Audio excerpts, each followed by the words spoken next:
The studio lights burned hotter than Scott Eastwood expected, their glare pinning him to the leather chair like a specimen under a microscope. He adjusted his collar, the faint scent of coffee and stale cologne lingering in the air, as the audience's murmurs swelled into a low roar. Greg Gutfeld, leaning forward with that trademark smirk, tapped his pen against the desk. "So, Scott," he said, voice dripping with calculated charm, "you've been quiet about that story for years. Tonight, you're here to set the record straight, right?" The crowd hushed, waiting. Scott's jaw tightened, his fingers curling into the armrest. He hadn't known this was coming, not like this. Scott had agreed to the interview weeks ago, expecting a light-hearted chat about his latest action flick, maybe a few jabs at Hollywood's elite. He'd done Gutfeld's show before, it was always sharp, irreverent, but safe enough. His publicist had prepped him, stick to the movie, dodge politics, keep it charming. But as he sat in the green room earlier, watching a flickering fluorescent bulb cast shadows on the cracked linoleum floor, a production assistant had let slip that tonight's episode was themed truth bombs. Scott's gut twisted. He'd ignored the warning, chalking it up to nerves. Now, under the studio's blinding lights, he realized his mistake. He was 39, a man carved from his father's shadow, Clint Eastwood's son, yes, but also a workhorse who'd clawed his way through bit parts in B-movies to leading roles. He wasn't a stranger to scrutiny, but this felt different. The air in the studio was thick, not just with heat but with expectation.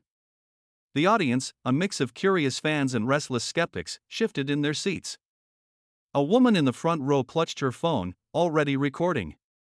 Scott's pulse quickened. He hadn't told anyone, not his agent, not his sister, about the night 5 years ago that Greg was clearly circling. "Scott, you with us?" Greg's voice cut through, playful but edged. "You look like you're somewhere else." Scott forced a smile, the kind that had carried him through 100 red carpets. "Just taking it all in, Greg. Big crowd tonight." The audience chuckled, but Greg didn't. He leaned back, eyes narrowing. "Let's talk about something real. 5 years ago, you were at that charity gala in LA. Big night, big names. And then, the incident." The word hung like a guillotine. The crowd stirred, a collective intake of breath. Scott's throat went dry. He could hear the faint hum of the cameras, the creak of a stagehand's shoe in the wings. 5 years ago, Scott had been at the peak of his career. A string of solid roles, a few magazine covers, and a reputation as Hollywood's golden boy next door. The gala was a glittering affair, all champagne flutes and forced laughter, hosted to raise funds for veterans. Scott had been there to present an award, his speech rehearsed to perfection. But late in the evening, after one too many whiskeys, he'd found himself in a heated argument with a producer named Victor Marshall. Victor, a hulking man with a reputation for bulldozing anyone in his path, had cornered Scott near the bar, jabbing a finger in his chest. "You think you're untouchable because of your last name?" Victor had slurred, his breath sour. "You're a fraud, Eastwood.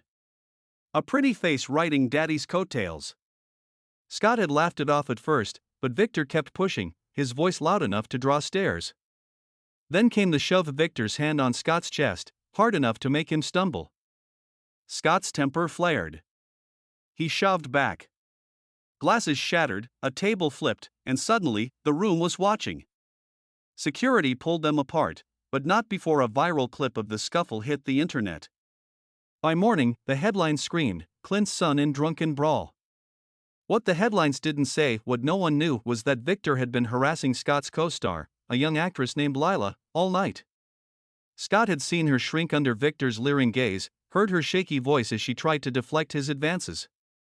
When Scott intervened, it wasn't about his ego, it was about her.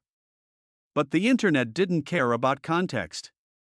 It painted Scott as the aggressor, the spoiled star throwing punches. Lila, terrified of Victor's influence, stayed silent. Scott took the fall.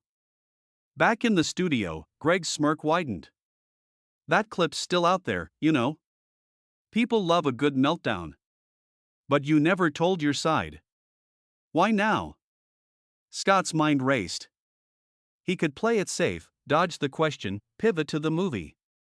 But the weight of 5 years, of silence, of judgment, of carrying the blame alone, pressed against his ribs. He glanced at the audience. A man in a red cap nodded, as if urging him to speak.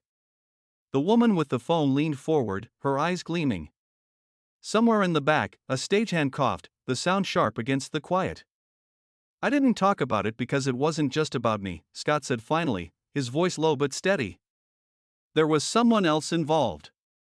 Someone who didn't want to be dragged into the mess." Greg raised an eyebrow. "Someone else? Care to share?" The crowd leaned in, a wave of anticipation rippling through them. Scott's hands clenched. He could feel Lila's name on the tip of his tongue, but saying it would mean breaking a promise. She'd begged him not to mention her, terrified of Victor's reach, of losing her career. Scott had honored that, even as his own reputation took the hit. But now, under these lights, with Greg's prodding and the audience's hunger, that promise felt like a chain. "Let's just say," Scott said, choosing his words like steps on thin ice, "I wasn't the one starting trouble that night. But I was the one who finished it." The audience murmured, a mix of intrigue and skepticism. Greg tilted his head, sensing blood in the water. "Sounds like there's more to this. You protecting someone, Scott? Or just your image?" The jab landed. Scott's jaw twitched, a flicker of anger in his eyes. He leaned forward, elbows on his knees, and for a moment, the studio felt smaller, the air tighter. "You want the truth, Greg? The truth is, sometimes you take the fall because it's the only way to keep someone else standing." The interview spiraled from there. Greg, smelling a scoop, pressed harder, tossing out questions like grenades. "So, who's this mystery person? Another actor? A friend? A lover?" The audience laughed at the last one, but Scott didn't. His silence was deafening, a pause that stretched until the room felt like it might crack. The cameras zoomed in, catching the sweat beading on his temple, the way his fingers tapped restlessly against his thigh. Behind the scenes, the producers signaled Greg to keep going. The show thrived on moments like this, raw, unscripted, teetering on the edge of chaos. But Scott wasn't playing along. He leaned back, crossing his arms, and fixed Greg with a stare. "You ever stand up for someone, Greg? Knowing it'd cost you?" The question hung in the air, sharp and unexpected. Greg blinked, his smirk faltering for a split second. The audience went still, the weight of Scott's words sinking in. A woman in the back row dabbed her eyes. A man whispered to his neighbor. The studio, for one breathless moment, was silent. Then Greg recovered, chuckling. "Nice dodge, Eastwood. But we're not here to talk about me. Let's get to the meat of it. That night, you threw a punch. Or was it a shove? The clip's fuzzy, but the internet's got a long memory." Scott's chest tightened. He could feel the trap closing. Say too much, and he'd betray Lila; say too little, and he'd look guilty. He thought of her now, probably watching this somewhere, her phone clutched in her hands. He'd seen her last month at a premiere, her smile tight, her eyes darting to the exits. She'd thanked him again, her voice barely above a whisper. "You didn't have to do that," she'd said. But he did. "I didn't throw a punch," Scott said, his voice firm now. "I pushed back because someone needed me to. That's all I'm saying." The crowd erupted, some clapping, others muttering, a few shouting questions Greg ignored. He leaned forward, undeterred. "So you're the hero here? The knight in shining armor? Come on, Scott, give us something. Who was it? Why'd you take the heat?" Scott's eyes flicked to the ceiling, where a spotlight buzzed faintly. He could walk off. He could end this now.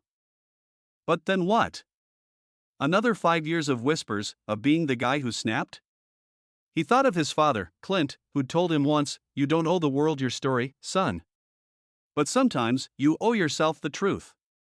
The tension built, each question from Greg a needle pricking deeper. Scott's answers grew shorter, his patience thinner.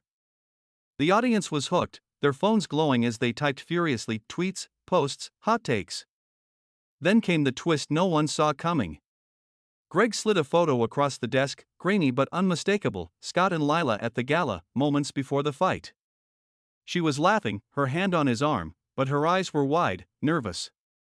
Victor loomed in the background, his face blurred but his posture menacing. The crowd gasped.